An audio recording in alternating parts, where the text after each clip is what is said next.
19개월 전 아빠는 운영하던 중고차 판매전 앞마당에서 가장 비싼 최신형 자동차를 몰고 나갔다.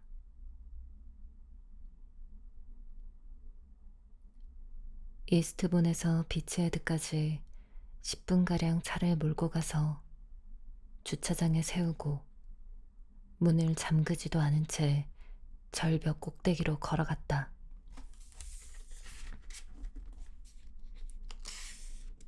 그곳으로 가는 동안 아빠는 자기 몸을 무겁게 만들기 위해 돌을 모았다.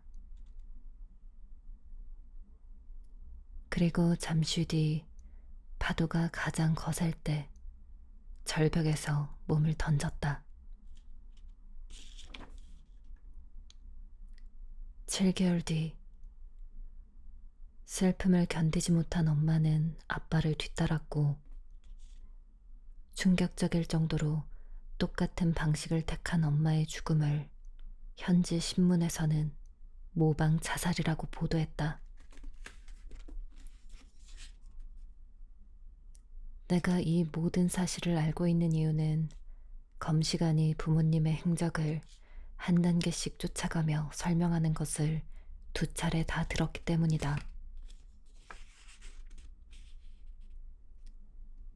나는 빌리 삼촌과 앉아 해상 구조에 실패한 2사건에 대해 설명을 들었다.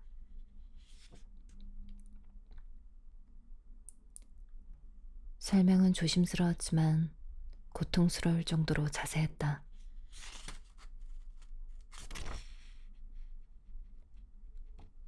전문가들이 파도에 대한 의견, 생존율, 사망자 통계를 발표하는 동안 나는 무릎만 쳐다보고 있었다.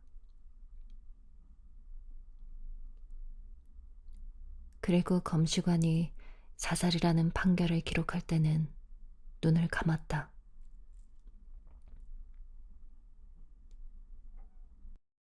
부모님은 7개월 간격으로 사망했지만 둘의 죽음이 연관되어 있었기에 사인 신문은 같은 주에 열렸다.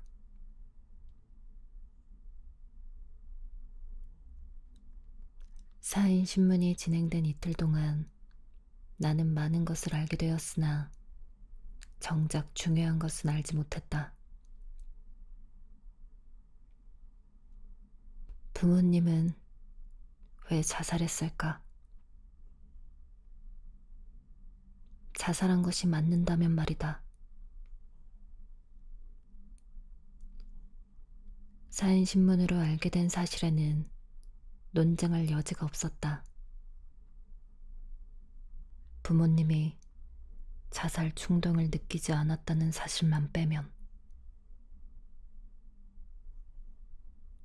그들은 우울해하지도 불안해하지도 두려워하지도 않았다. 그들은 삶을 포기하는 것과 가장 거리가 먼 사람들이었다. 정신질환이라는 게 언제나 뚜렷하게 드러나는 건 아니야. 부모님은 자살할 사람들이 아니라고 말할 때면 마크는 이렇게 말했다.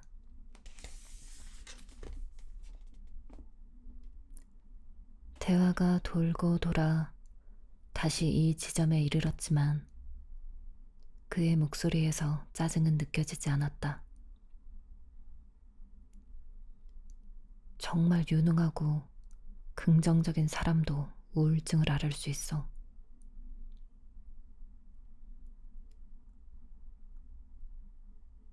지난 한 해 동안 이런 생각을 혼자만 간직하는 법을 배웠다. 슬픔 속에 숨어있는 냉소를 말로 표현하지 않는 법을. 의심하는 사람은 아무도 없었다. 걱정하는 사람도 없었다. 하지만 당시 나만큼 부모님을 잘 아는 사람은 없었을 것이다. 전화가 울렸다. 자동 응답키가 받도록 내버려 두었으나 전화 건 사람은 메시지를 남기지 않았다. 곧바로 주머니 속 휴대전화가 진동했다. 나는 전화기를 보기도 전에 마크라는 것을 알았다. 혹시 아기 재우고 있었어? 어떻게 알았어요? 엘라는 잘 있어? 30분 간격으로 수유 중이에요. 저녁 식사 준비하려고 계속 노력하는데 꼼짝도 못하고 있어요. 그냥 둬. 내가 집에 가서 할 수 있으니까. 당신 기분은 어때? 마크의 말투가 나 말고 아무도 알아차리지 못할 정도로 미묘하게 달라졌다. 숨은 뜻이 있었다. 그냥 하는 질문이 아니라 하고 많은 날 중 바로 오늘 기분이 어떠냐는 뜻이었다. 괜찮아요. 내가 집으로 갈게. 혹시라도 괜찮다니까요. 정말이에요. 마크는 강의 도중에 나오는 것을 싫어할 것이다. 그는 남들이 맥주잔 받침이나 외국 동전을 모으듯 자격증을 수집했다. 이름 뒤에 붙는 자격이 어찌나 많은지 더 이상 쓸 자리가 없을 정도였다. 그는 몇 개월에 한 번씩 명함을 새로 만들었는데 가장 중요도가 떨어지는 자격증은 끝으로 밀려나 있었다. 오늘 그가 듣는 강의는 내담자와 상담자 관계에서 공감의 중요성이었다. 마크는 그 강의를 들을 필요가 없었다. 그의 상담실 문을 열고 들어서는 순간 그에게 공감 능력이 있다는 것을 분명히 알 수 있었으니까. 마크는 나를 울렸다. 내게 휴지 상자를 내밀며 천천히 실컷 울라고 했다. 내가 준비되기 전까지는 시작하지 않겠다면서.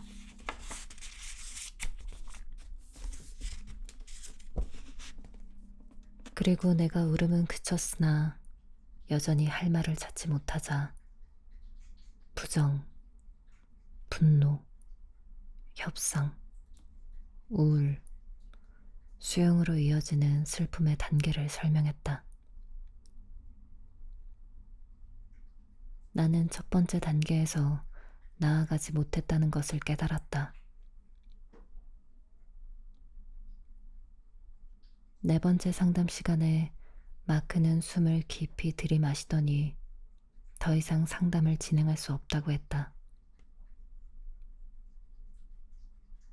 내가 나 때문인지 묻자 그는 전문가답지 못하게 이해 관계가 충돌하는 상황이 생겼기 때문이라고 대답했다. 그러면서 상담 대신 같이 저녁 식사를 하고 싶다고 했다.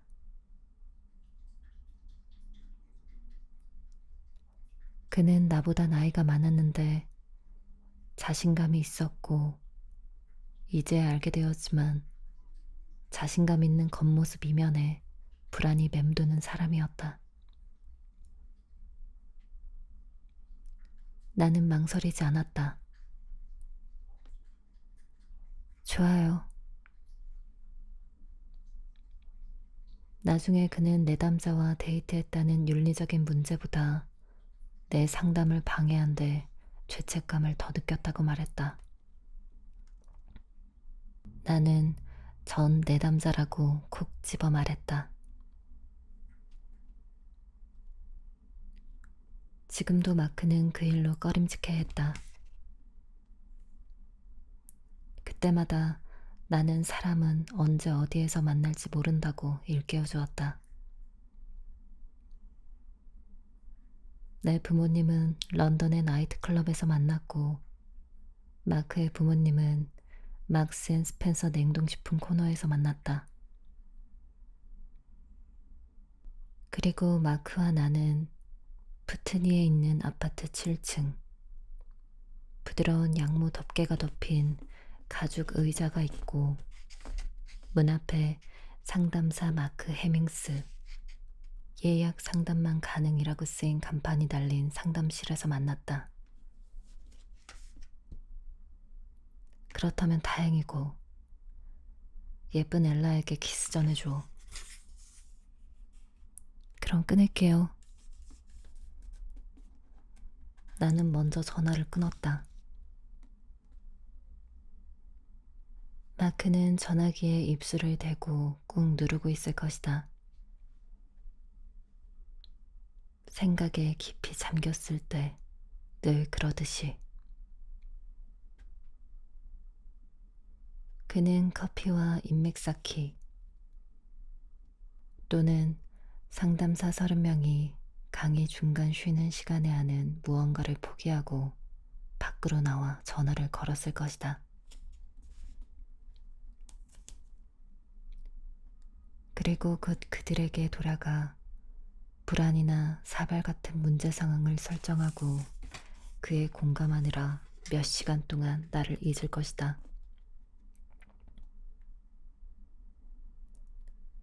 그는 내 문제를 해결하고 싶어 했다. 하지만 나는 허락하지 않았다. 세상에 그 어떤 말을 들어도 부모님이 돌아오지 않는다는 사실을 깨닫고는 상담을 중단했다. 마음속에서 느끼는 고통이 그저 슬픔이며 그 슬픔을 치유할 수 없다는 사실을 알게 되었다.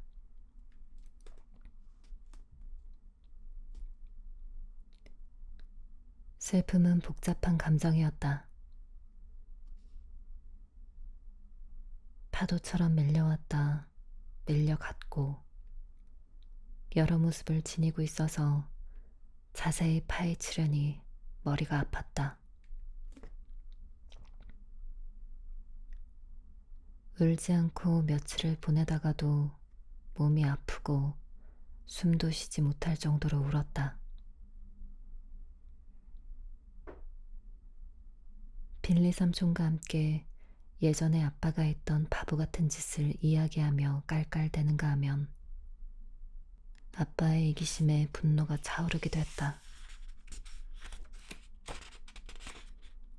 아빠가 자살하지 않았다면 엄마 역시 자살하지 않았을 테니까. 이 모든 것 중 최악은 분노였다. 머리 끝까지 화를 내고 나면 반드시 죄책감이 뒤따랐다. 부모님은 왜 그런 짓을 했을까? 나는 아빠가 죽기 전으로 수없이 자주 되돌아갔다. 그리고 자살을 막기 위해 할 수 있는 일이 있었는지 스스로에게 물었다.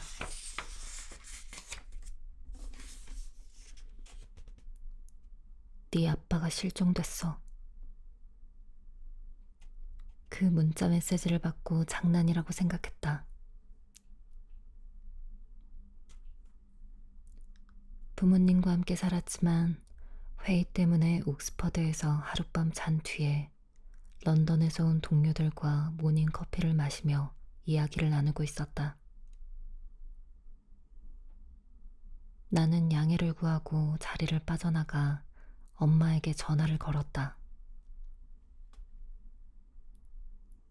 엄마, 실종이라니 무슨 말씀이세요? 엄마는 횡설수설했다. 기억 속에서 말을 끄집어내듯 느릿하게 이었다. 두 분은 그 전날 밤에 말다툼했고 아빠는 화가 나서 술집으로 가버렸다. 여기까지는 매우 평범했다.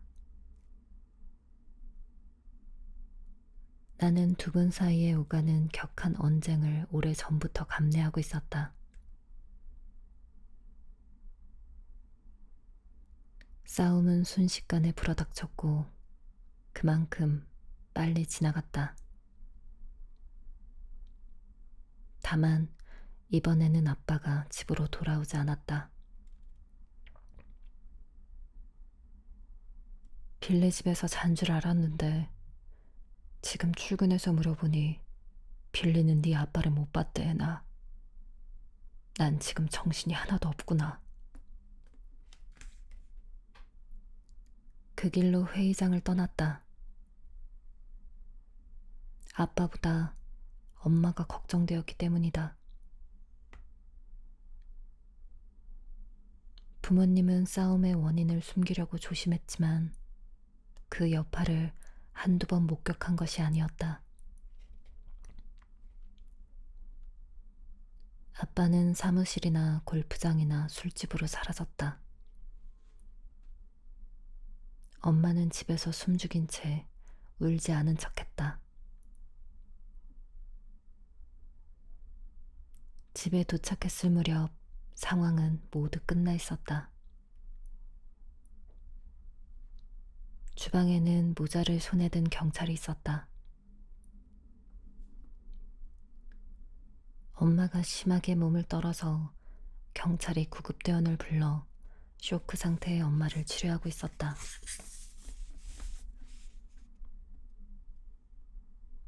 빌리 삼촌은 슬픔으로 얼굴이 새하였다.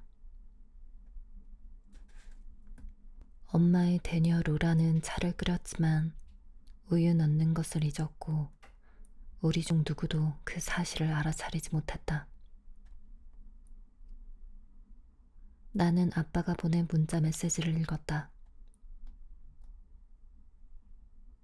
더 이상은 못하겠어. 내가 없으면 세상이 더 나아질 거야. 아버지께서 회사차를 가지고 가셨습니다. 경찰은 아빠와 비슷한 나이였다. 나는 그에게 자녀가 있는지 궁금했다. 자녀들이 고마운 줄도 모르고 그의 존재를 당연하게 여기는지도.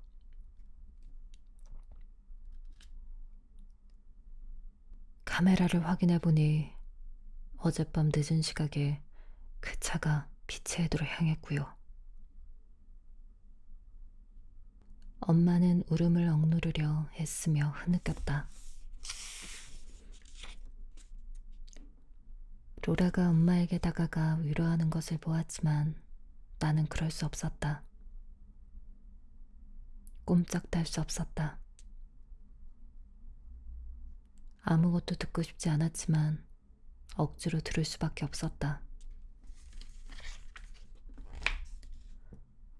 오늘 오전 10시쯤 경찰에 신고가 들어왔습니다. 피케트 순경이 메모를 바라보았다. 우리를 보는 것보다 그러는 쪽이 쉬워서인 것 같았다. 돌이 가득 찬 배낭을 맨 남성이 지갑과 휴대전화를 바닥에 내려놓고 절벽 끝에서 뛰어내리는 것을 보았다는 여성의 제보였습니다. 그 여자는 말리려고 하지도 않았단 말인가요? 소리칠 생각은 아니었다. 빌리 삼촌은 내 어깨에 손을 올렸다. 하지만 나는 그 손을 뿌리치고 다른 경찰관들을 향해 외쳤다. 뛰어내리는 걸 그냥 보고만 있었대요? 순식간에 일어난 일이었습니다. 짐작하시겠지만 신고자도 무척 속상해했습니다. 피케트 순경은 형편없는 말을 했다는 것을 깨달았지만 후회하기에는 너무 늦었다. 속상해했다고요? 아빠 기분은 어땠을까요? 나는 획 돌아서서 주변 사람들을 보며 도움을 청했다. 그러다가 경찰관들에게 시선이 머물렀다. 그 여자 조사해 보셨나요? 애나, 로라가 나지막이 말했다. 그 여자가 아빠를 밀지 않았다고 장담할 수 있어요? 애나, 이러는 건 아무 도움이 안 돼. 나는 뭐라고 쏘아붙이려다가 로라에게 기대어 나지막이 흐느끼는 엄마를 보았다. 그러자 싸우고 싶은 마음이 사라졌다. 내 마음도 아팠지만 엄마는 더 아팠다. 나는 주방을 가로질러 엄마 옆에 무릎 꿇고 앉아 손을 잡았다. 흐르는지도 몰랐던 눈물이 내 뺨을 적셨다. 부모님은 26년 동안 함께였다. 함께 살고 일했으며 우여곡절을 겪었지만 서로 사랑했다. 피케트 순경은 목소리를 가다듬었다. 인상착의가 존슨 씨와 일치했습니다. 신고를 받고 즉시 현장으로 출동했고요. 비치헤드 주차장에서 존슨 씨의 차를 회수했고 절벽 끝에서 저걸... 그는 말끝을 흐리며 주방 식탁 중앙에 놓인 증거물이 담긴 투명 비닐 봉투를 가리켰다. 아빠의 휴대전화와 황갈색 가죽 지갑이 보였다. 빌리 삼촌이 좀이 쓴 아빠 재킷 주머니를 두고 늘 하던 농담이 뜬금없이 떠오르는 바람에 웃음이 터질 뻔했다. 나는 웃는 대신 울었고 울음은 사흘 동안 멈추지 않았다.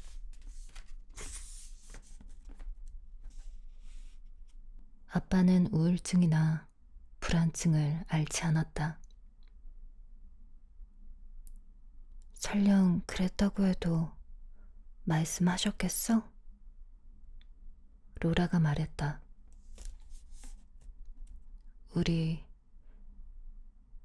그러니까 로라와 엄마와 나는 주방에 앉아 있었다. 경찰과 이웃들이 모두 돌아간 뒤에 우리는 이상한 맛밖에 느껴지지 않는 와인을 한 병 마시며 주방에 멍하니 앉아 있었다. 인정하고 싶지 않았지만 로라의 지적은 일리 있었다.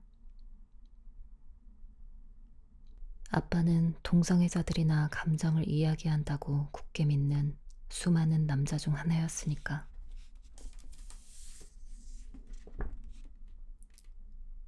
이유가 무엇이든 아빠의 자살은 너무 갑작스러웠고 우리 모두를 슬픔에 빠뜨렸다.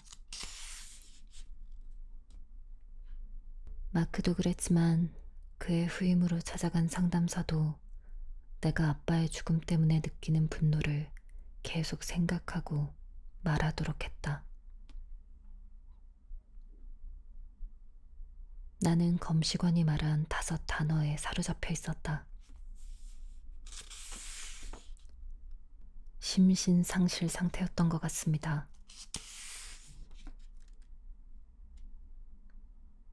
마크와 상담사는 내가 아빠와 자살을 분리하고 아빠가 남은 사람들에게 상처를 주려고 자살한 것이 아니라고 생각하도록 도왔다.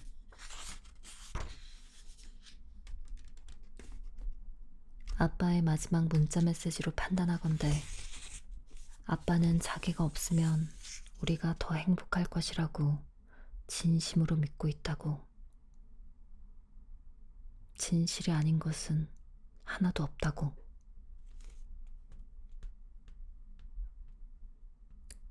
아빠의 자살을 받아들이려고 애쓰는 것보다 그 뒤에 일어난 일이 더 힘들었다. 나는 엄마가 나를 다시 고통에 밀어넣은 이유를 헤아리려 했었다. 자살로 인해 사별하는 고통을 직접 겪었고, 내가 사랑하는 아빠 때문에 우는 것을 보았으면서도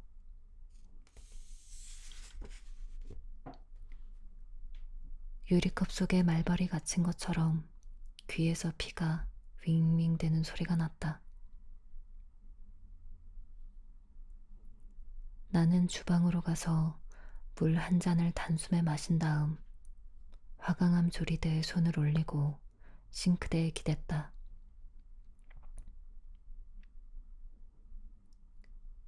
엄마가 설거지하면서 부르던 노랫소리가 들렸다.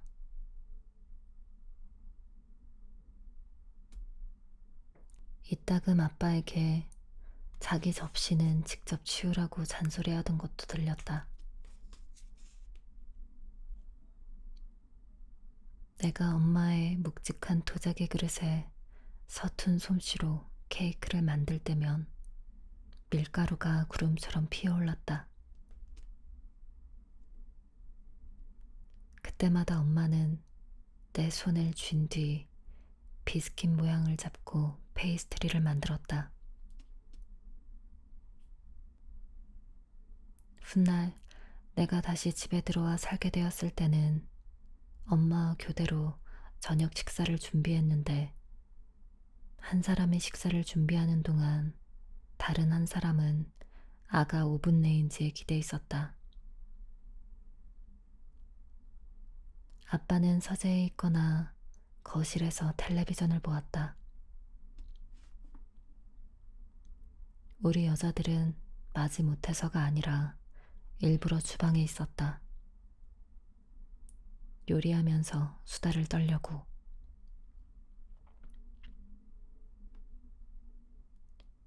내가 엄마를 가장 가깝게 느낀 것은 바로 이 주방이었다. 가장 마음이 아픈 곳도 이곳이었고, 1년 전 오늘이었다. 가제트에 슬픔에 빠진 미망인, 몸을 던져 사망하다 라는 제목의 기사가 실렸고, 가디언에는 자살 명소에 대한 보도 자제를 요청한 사자라는 은근히 비꼬는 제목의 머리 기사가 실렸다. 너도 알잖아. 나는 정신이 온전한 사람이라면 혼자 있을 때 소리내어 말하지 않는다는 것을 알면서도 이렇게 속삭였다. 이 말을 잠시도 담아둘 수 없었기 때문이다.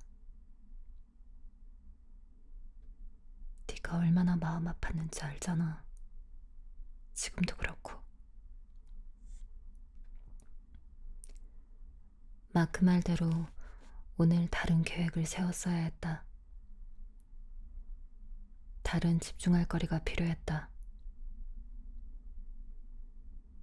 로라에게 전화를 걸어 함께 점심을 먹고 쇼핑하러 갔더라면. 엄마 기일이라는 생각에 사로잡혀 해묵은 문제를 다시 꺼내며 침울하게 집안을 돌아다니는 일 말고 무엇이든 해야 했다. 오늘이 다른 날보다 더 힘들 만한 논리적인 근거는 없었다. 오늘이라고 해서 엄마의 죽음이 어제나 내일과 다를 것은 없었다. 하지만 숨을 깊이 들이마시고 이런 생각을 떨치려 했다. 유리컵을 싱크대에 내려놓고 시끄럽게 혀를 찼다. 귀에 들리게 나를 질책하면 마음이 달라지기라도 할 것처럼.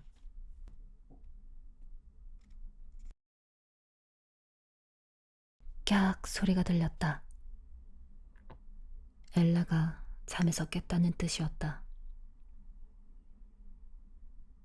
복도를 반쯤 지났을 때 우편물 투입구에 무언가 꽂혀 있는 것이 보였다. 누군가가 직접 넣었거나 집배원이 배달을 돌면서 넣은 모양이었다. 어느 쪽이든 오늘 아침에 매트에 놓인 우편물을 가져올 때는 보지 못했다. 우편물은 카드였다. 오늘 아침에도 카드를 2장 받았다. 둘 다 학교 친구들에게 온 것이었는데 적당히 떨어져서 위로받는 쪽이 더 편한 친구들이었다. 나는 기일을 기억하고 이렇게 카드를 보낸 사람에게 감동했다. 아빠 기일에는 문 앞에 캐서럴과 짤막한 쪽지를 남기고 간 사람도 있었다. 냉동하거나 데워 먹어요. 생각나서 만들었어요. 누가 놓고 갔는지는 아직도 모른다. 부모님이 사망한 뒤에 도착한 조문 카드 중에는 수년간 2분이 팔았던 차에 얽힌 이야기가 많았다. 그 중에는 걱정이 지나친 부모가 자만에 찬 10대 자녀를 위해 구입한 자동차도 있었다. 좌석이 2개뿐인 스포츠카가 가족들이 주로 사는 주택단지로 팔려가기도 했다. 진급, 크게 축하해야 하는 생일, 은퇴 기념으로 거래된 자동차도 있었다. 부모님은 각기 다른 수많은 이야기 속에서 역할을 맡았다. 지금 받은 카드의 주소는 스티커에 컴퓨터로 입력되어 있었고 오른쪽 위 구석에 찍힌 우편 소인의 잉크가 번져 있었다. 값비싸 보이는 두꺼운 카드라서 봉투에서 꺼낼 때 약간 뒤틀어야 했다. 카드의 그림을 보았다. 카드 전체에 밝은 색채가 넘실댔다. 진분홍색 장미에 광택이 나는 초록잎과 줄기가 붙어 있었다. 가운데에는 샴페인 잔 2개가 부딪히는 그림이 있었고 양각된 인사말에는 반짝이가 뿌려져 있었다. 기념일을 축하합니다. 한 대 얻어맞은 듯 움찔했다. 블랙 유머 같은 것일까? 아니면 실수일까? 의도는 좋았으나 시력이 좋지 않은 지인이 카드를 잘못 고른 것 아닐까? 나는 카드를 열어보았다. 내용은 컴퓨터로 입력되어 있었다. 싸구려 종이가 잘려 카드 안에 붙어 있었다. 이것은 실수가 아니었다. 손이 떨리고 단어가 눈앞에서 떠다녔다. 귓가의 말벌 소리가 더 커졌다. 나는 글자를 다시 읽었다. 사살일까? 다시 생각해봐. 나는 마크에게 전화를 걸었다. 음성 메시지를 남길 때 카드 이야기를 했는데 너무 뒤죽박죽이라 중간에 멈추고 심호흡한 다음 다시 설명해야 했다. 이 메시지 듣자마자 전화해줘요. 이렇게 마무리했다. 자살일까? 다시 생각해봐. 그 말의 의미는 분명했다. 엄마는 살해되었다. 목덜미의 솜털이 아직도 곤두서 있었다. 나는 천천히 돌아서서 뒤쪽의 널찍한 계단으로 올라가 통유리창 사이에 열린 문을 확인했다. 아무도 없었다. 당연했다. 하지만 누군가가 집에 침입해 내 손에 카드를 쥐어주고 가기라도 한 것처럼 들고 있는 카드를 보며 안절부절 못했다. 이 집에 엘라와 나 말고 누군가가 있다는 느낌이 들었다. 나는 카드를 봉투에 우겨 넣었다. 집에서 나가야 했다.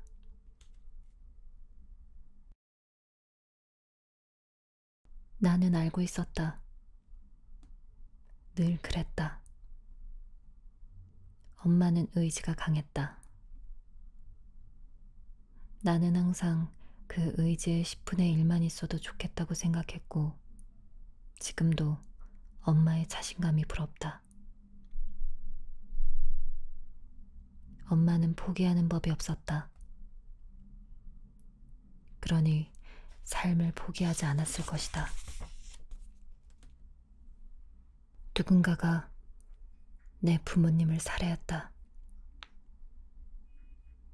나는 범인을 찾아낼 것이다.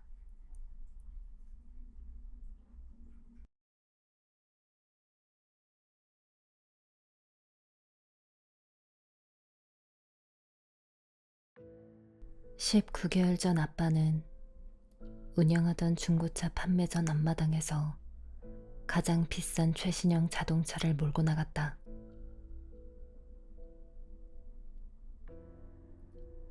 이스트본에서 비치헤드까지 10분가량 차를 몰고 가서 주차장에 세우고 문을 잠그지도 않은 채 절벽 꼭대기로 걸어갔다.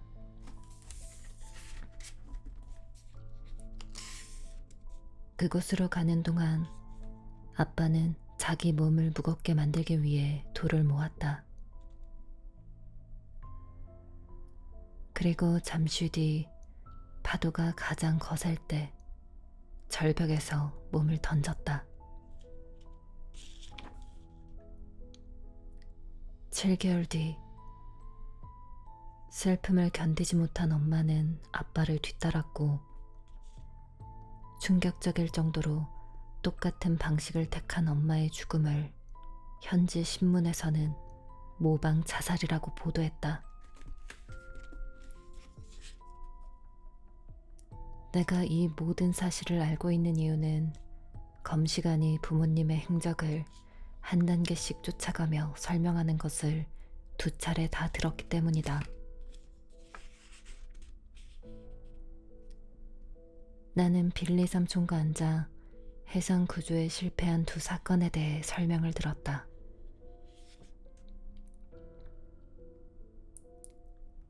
설명은 조심스러웠지만 고통스러울 정도로 자세했다.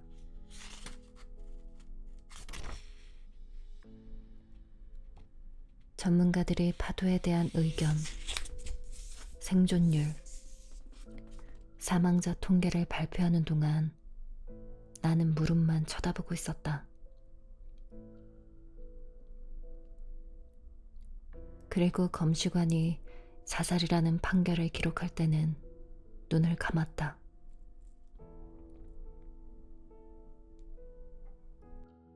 부모님은 7개월 간격으로 사망했지만 둘의 죽음이 연관되어 있었기에 사인 신문은 같은 주에 열렸다.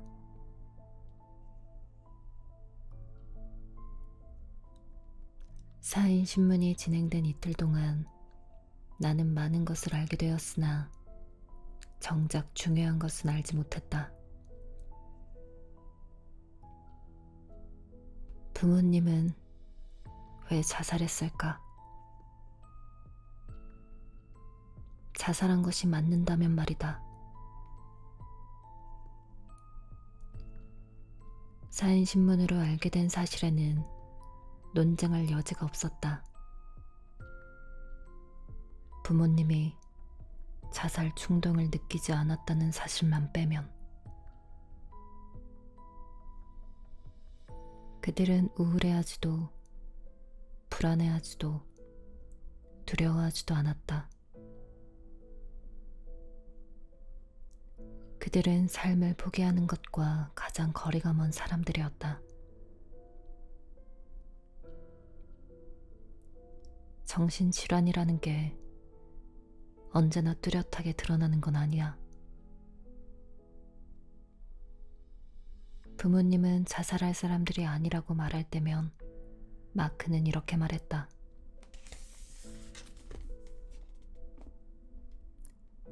대화가 돌고 돌아 다시 이 지점에 이르렀지만 그의 목소리에서 짜증은 느껴지지 않았다. 정말 유능하고 긍정적인 사람도 우울증을 앓을 수 있어.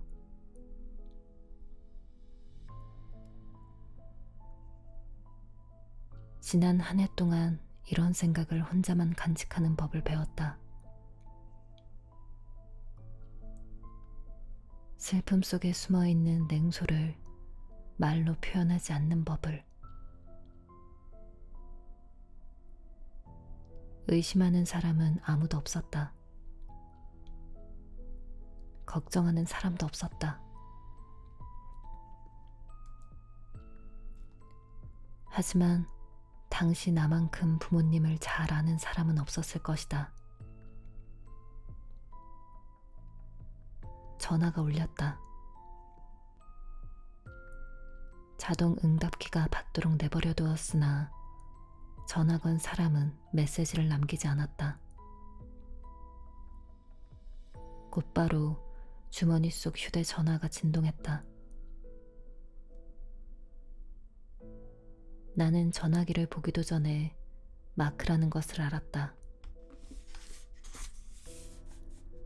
혹시 아기 재우고 있었어? 어떻게 알았어요? 엘라는 잘 있어?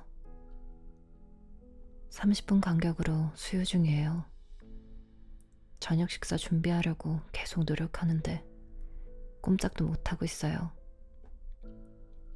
그냥 둬. 내가 집에 가서 할 수 있으니까.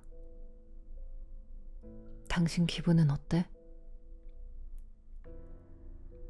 마크의 말투가 나 말고 아무도 알아차리지 못할 정도로 미묘하게 달라졌다. 숨은 뜻이 있었다. 그냥 하는 질문이 아니라 하고 많은 날 중 바로 오늘 기분이 어떠냐는 뜻이었다. 괜찮아요. 내가 집으로 갈게. 혹시라도. 괜찮다니까요. 정말이에요. 마크는 강의 도중에 나오는 것을 싫어할 것이다. 그는 남들이 맥주잔 받침이나 외국 동전을 모으듯 자격증을 수집했다. 이름 뒤에 붙는 자격이 어찌나 많은지 더 이상 쓸 자리가 없을 정도였다.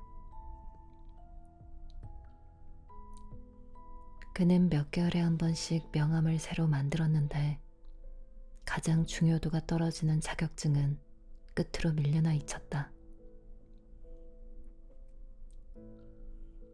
오늘 그가 듣는 강의는 내담자와 상담자 관계에서 공감의 중요성이었다. 마크는 그 강의를 들을 필요가 없었다.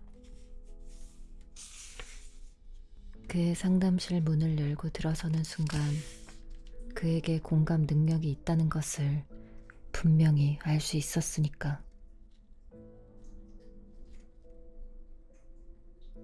마크는 나를 울렸다. 내게 휴지 상자를 내밀며 천천히 실컷 울라고 했다. 내가 준비되기 전까지는 시작하지 않겠다면서.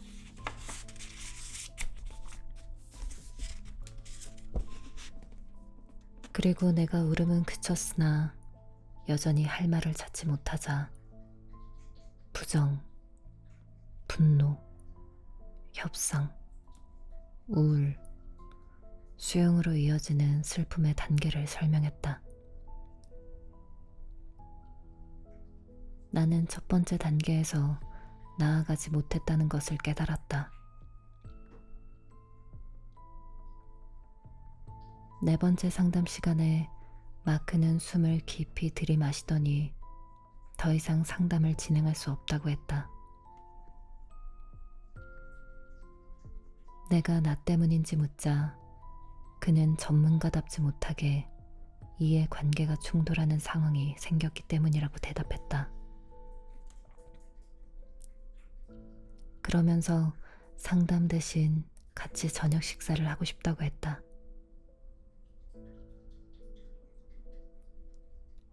그는 나보다 나이가 많았는데 자신감이 있었고 이제 알게 되었지만 자신감 있는 겉모습 이면에 불안이 맴도는 사람이었다.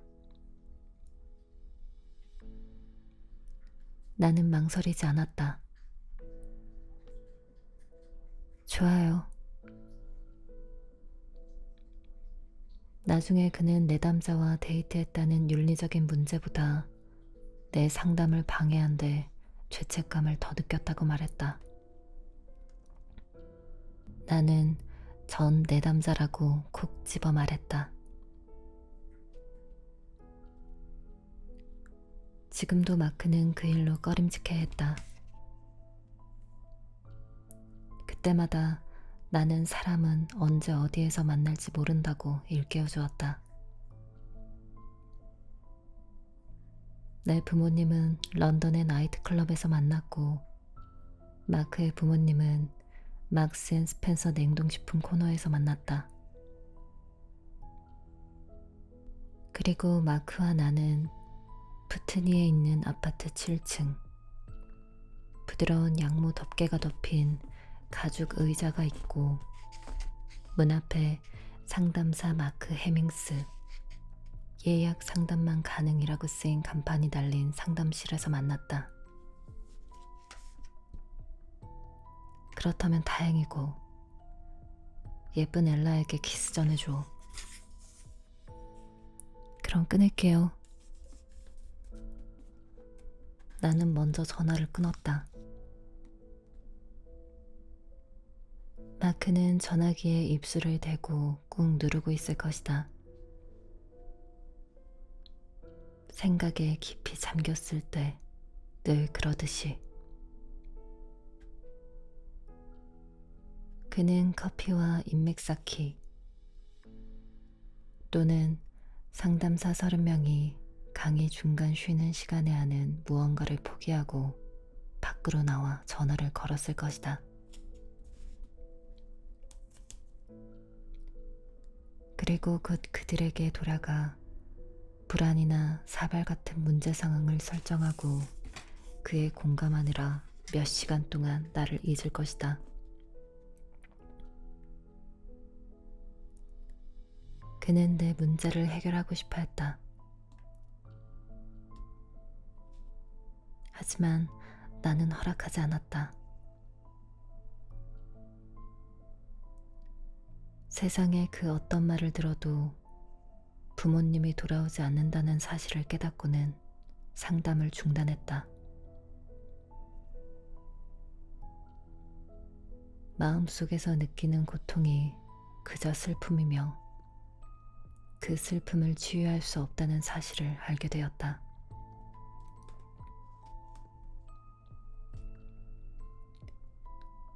슬픔은 복잡한 감정이었다. 파도처럼 밀려왔다 밀려갔고 여러 모습을 지니고 있어서 자세히 파헤치려니 머리가 아팠다. 울지 않고 며칠을 보내다가도 몸이 아프고 숨도 쉬지 못할 정도로 울었다. 빌리 삼촌과 함께 예전에 아빠가 했던 바보 같은 짓을 이야기하며 깔깔대는가 하면 아빠의 이기심에 분노가 차오르기도 했다. 아빠가 자살하지 않았다면 엄마 역시 자살하지 않았을 테니까. 이 모든 것 중 최악은 분노였다. 머리 끝까지 화를 내고 나면 반드시 죄책감이 뒤따랐다. 부모님은 왜 그런 짓을 했을까? 나는 아빠가 죽기 전으로 수없이 자주 되돌아갔다. 그리고 자살을 막기 위해 할 수 있는 일이 있었는지 스스로에게 물었다.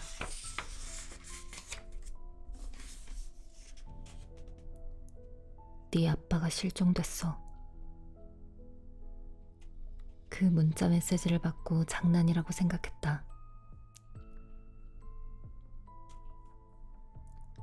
부모님과 함께 살았지만 회의 때문에 옥스퍼드에서 하룻밤 잔 뒤에 런던에서 온 동료들과 모닝 커피를 마시며 이야기를 나누고 있었다.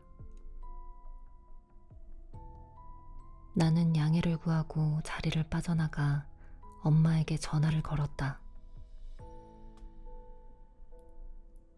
엄마, 실종이라니 무슨 말씀이세요? 엄마는 횡설수설했다. 기억 속에서 말을 끄집어내듯 느릿하게 이었다. 두 분은 그 전날 밤에 말다툼했고 아빠는 화가 나서 술집으로 가버렸다. 여기까지는 매우 평범했다. 나는 두 분 사이에 오가는 격한 언쟁을 오래전부터 감내하고 있었다. 싸움은 순식간에 불어닥쳤고 그만큼 빨리 지나갔다. 다만 이번에는 아빠가 집으로 돌아오지 않았다. 빌리 집에서 잔 줄 알았는데 지금 출근해서 물어보니 빌리는 네 아빠를 못 봤대. 난 지금 정신이 하나도 없구나. 그 길로 회의장을 떠났다. 아빠보다 엄마가 걱정되었기 때문이다. 부모님은 싸움의 원인을 숨기려고 조심했지만 그 여파를 한두 번 목격한 것이 아니었다. 아빠는 사무실이나 골프장이나 술집으로 사라졌다. 엄마는 집에서 숨죽인 채 울지 않은 척했다. 집에 도착했을 무렵 상황은 모두 끝나 있었다. 주방에는 모자를 손에 든 경찰이 있었다. 엄마가 심하게 몸을 떨어서 경찰이 구급대원을 불러 쇼크 상태의 엄마를 치료하고 있었다.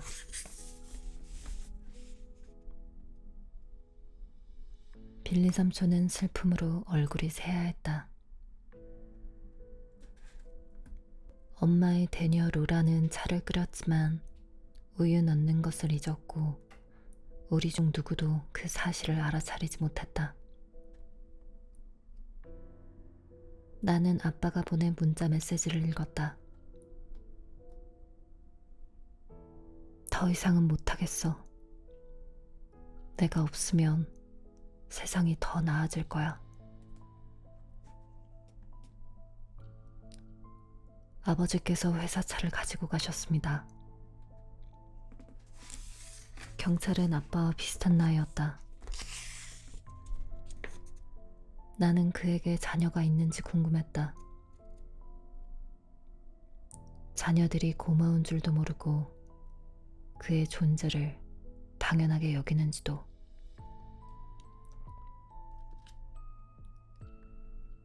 카메라를 확인해 보니 어젯밤 늦은 시각에 그 차가 빛의 해도로 향했고요. 엄마는 울음을 억누르려 애쓰며 흐느꼈다. 로라가 엄마에게 다가가 위로하는 것을 보았지만 나는 그럴 수 없었다.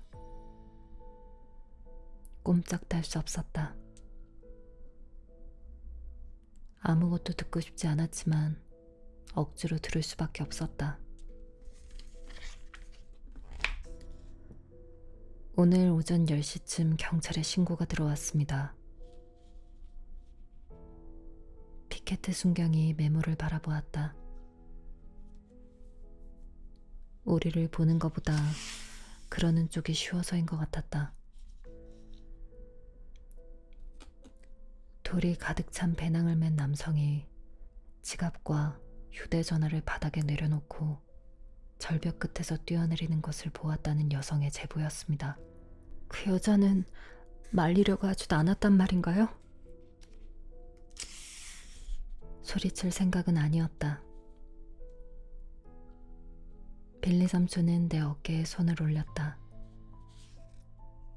하지만 나는 그 손을 뿌리치고 다른 경찰관들을 향해 외쳤다.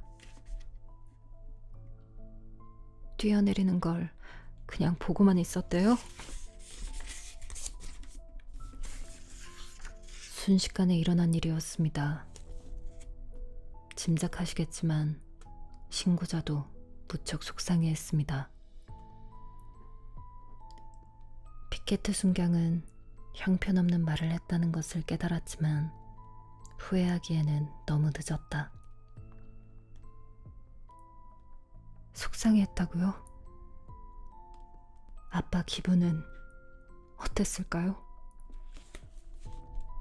나는 획 돌아서서 주변 사람들을 보며 도움을 청했다. 그러다가 경찰관들에게 시선이 머물렀다. 그 여자 조사해 보셨나요? 애나, 로라가 나지막이 말했다. 그 여자가 아빠를 밀지 않았다고 장담할 수 있어요? 애나, 이러는 건 아무 도움이 안 돼. 나는 뭐라고 쏘아붙이려다가 로라에게 기대어 나지막이 흐느끼는 엄마를 보았다. 그러자 싸우고 싶은 마음이 사라졌다. 내 마음도 아팠지만 엄마는 더 아팠다. 나는 주방을 가로질러 엄마 옆에 무릎 꿇고 앉아 손을 잡았다. 흐르는지도 몰랐던 눈물이 내 뺨을 적셨다. 부모님은 26년 동안 함께였다. 함께 살고 일했으며 우여곡절을 겪었지만 서로 사랑했다. 피케트 순경은 목소리를 가다듬었다. 인상착의가 존슨 씨와 일치했습니다. 신고를 받고 즉시 현장으로 출동했고요. 비치헤드 주차장에서 존슨 씨의 차를 회수했고 절벽 끝에서 저걸... 그는 말끝을 흐리며 주방 식탁 중앙에 놓인 증거물이 담긴 투명 비닐 봉투를 가리켰다.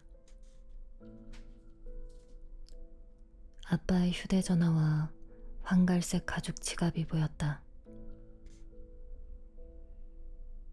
빌리 삼촌이 좀이 쓴 아빠 재킷 주머니를 두고 늘 하던 농담이 뜬금없이 떠오르는 바람에 웃음이 터질 뻔했다. 나는 웃는 대신 울었고 울음은 사흘 동안 멈추지 않았다.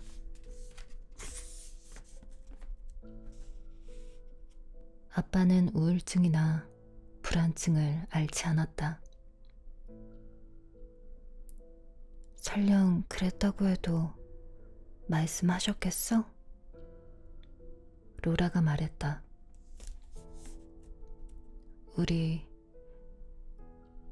그러니까 로라와 엄마와 나는 주방에 앉아 있었다. 경찰과 이웃들이 모두 돌아간 뒤에 우리는 이상한 맛밖에 느껴지지 않는 와인을 한 병 마시며 주방에 멍하니 앉아 있었다. 인정하고 싶지 않았지만 로라의 지적은 일리 있었다.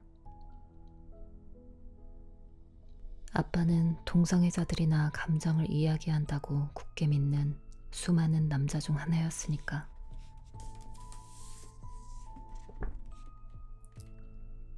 이유가 무엇이든 아빠의 자살은 너무 갑작스러웠고 우리 모두를 슬픔에 빠뜨렸다.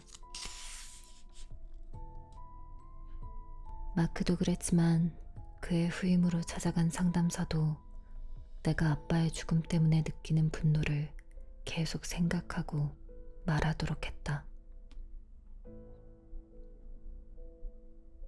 나는 검시관이 말한 5단어에 사로잡혀 있었다.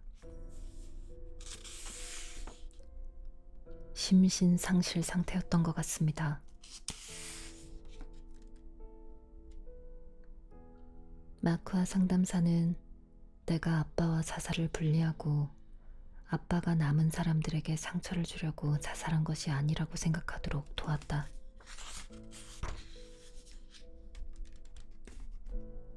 아빠의 마지막 문자 메시지로 판단하건대 아빠는 자기가 없으면 우리가 더 행복할 것이라고 진심으로 믿고 있다고.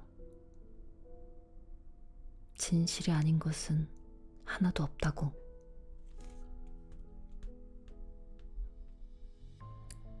아빠의 자살을 받아들이려고 애쓰는 것보다 그 뒤에 일어난 일이 더 힘들었다.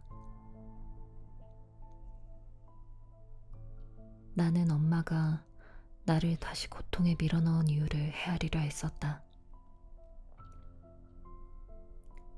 자살로 인해 사별하는 고통을 직접 겪었고 내가 사랑하는 아빠 때문에 우는 것을 보았으면서도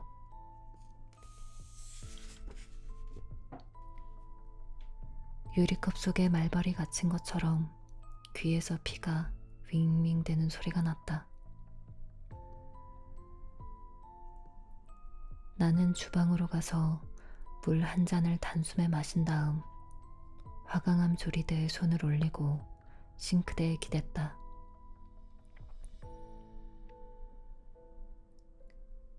엄마가 설거지하면서 부르던 노랫소리가 들렸다.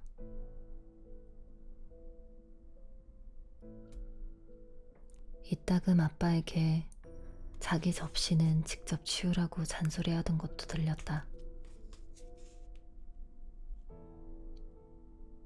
내가 엄마의 묵직한 도자기 그릇에 서툰 솜씨로 케이크를 만들 때면 밀가루가 구름처럼 피어올랐다.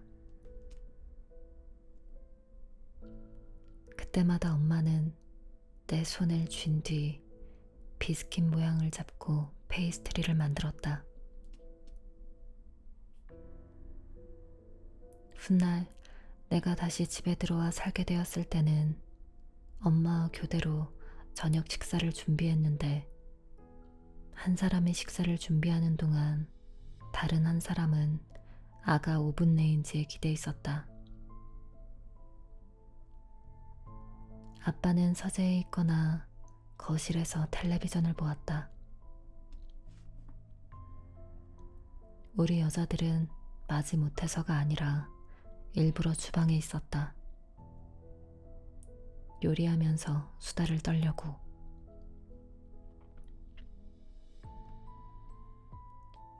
내가 엄마를 가장 가깝게 느낀 것은 바로 이 주방이었다. 가장 마음이 아픈 곳도 이곳이었고, 1년 전 오늘이었다. 가제트에 슬픔에 빠진 미망인, 몸을 던져 사망하다 라는 제목의 기사가 실렸고, 가디언에는 자자의 명소에 대한 보도 자제를 요청한 사자라는 은근히 비꼬는 제목의 머리 기사가 실렸다. 너도 알잖아. 나는 정신이 온전한 사람이라면 혼자 있을 때 소리내어 말하지 않는다는 것을 알면서도 이렇게 속삭였다. 이 말을 잠시도 담아둘 수 없었기 때문이다. 네가 얼마나 마음 아팠는지 알잖아. 지금도 그렇고. 마크 말대로 오늘 다른 계획을 세웠어야 했다. 다른 집중할 거리가 필요했다. 로라에게 전화를 걸어 함께 점심을 먹고 쇼핑하러 갔더라면, 엄마 기일이라는 생각에 사로잡혀 해묵은 문제를 다시 꺼내며 침울하게 집안을 돌아다니는 일 말고 무엇이든 해야 했다. 오늘이 다른 날보다 더 힘들 만한 논리적인 근거는 없었다. 오늘이라고 해서 엄마의 죽음이 어제나 내일과 다를 것은 없었다. 하지만 숨을 깊이 들이마시고 이런 생각을 떨치려 했다. 유리컵을 싱크대에 내려놓고 시끄럽게 혀를 찼다. 귀에 들리게 나를 질책하면 마음이 달라지기라도 할 것처럼.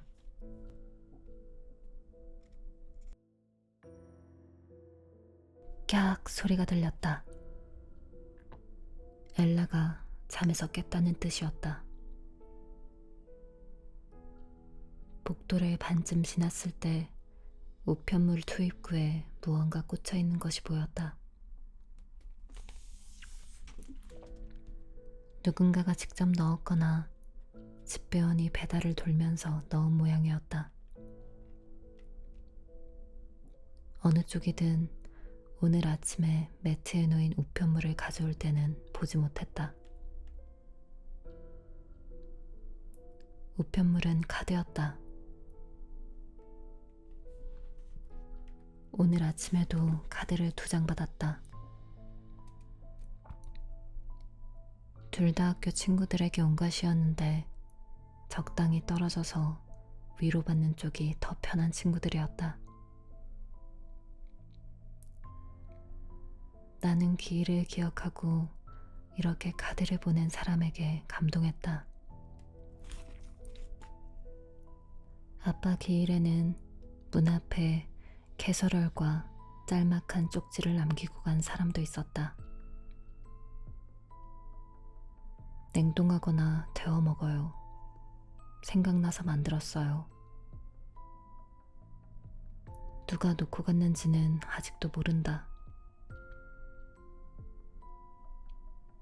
부모님이 사망한 뒤에 도착한 조문 카드 중에는 수년간 두 분이 팔았던 차에 얽힌 이야기가 많았다. 그 중에는 걱정이 지나친 부모가 자만에 찬 10대 자녀를 위해 구입한 자동차도 있었다. 좌석이 2개뿐인 스포츠카가 가족들이 주로 사는 주택단지로 팔려가기도 했다. 진급, 크게 축하해야 하는 생일, 은퇴 기념으로 거래된 자동차도 있었다. 부모님은 각기 다른 수많은 이야기 속에서 역할을 맡았다. 지금 받은 카드의 주소는 스티커에 컴퓨터로 입력되어 있었고, 오른쪽 위 구석에 찍힌 우편 소인의 잉크가 번져 있었다.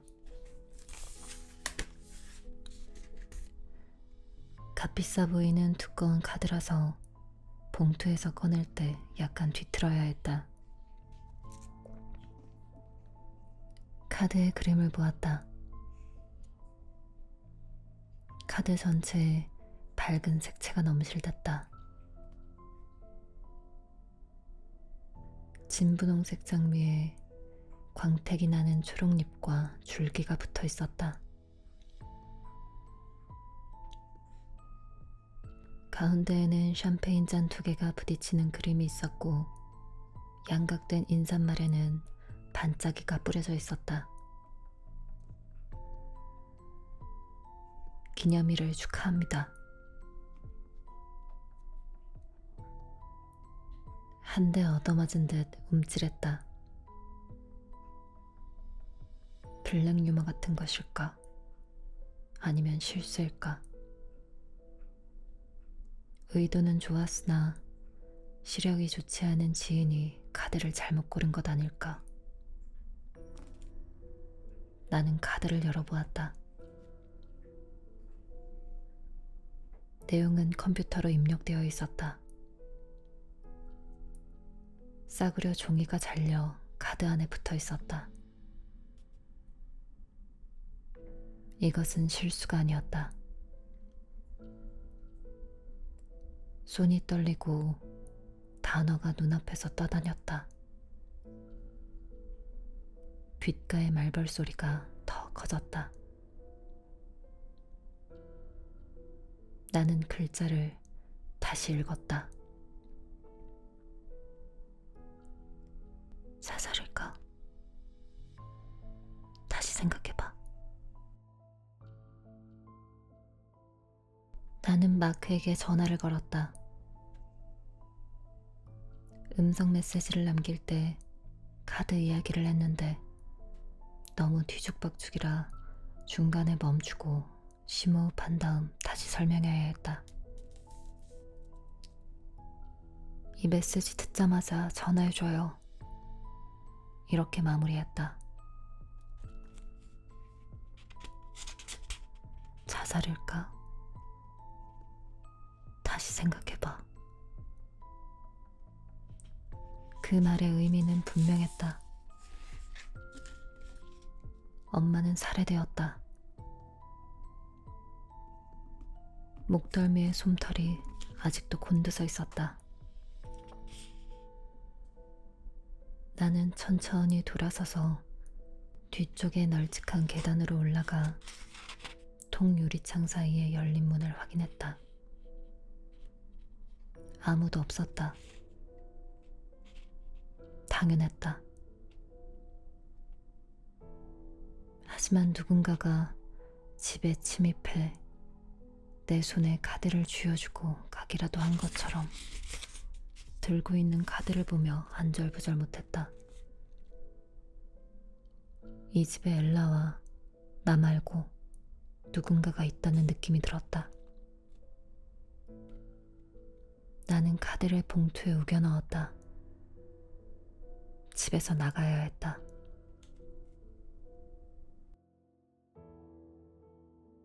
나는 알고 있었다.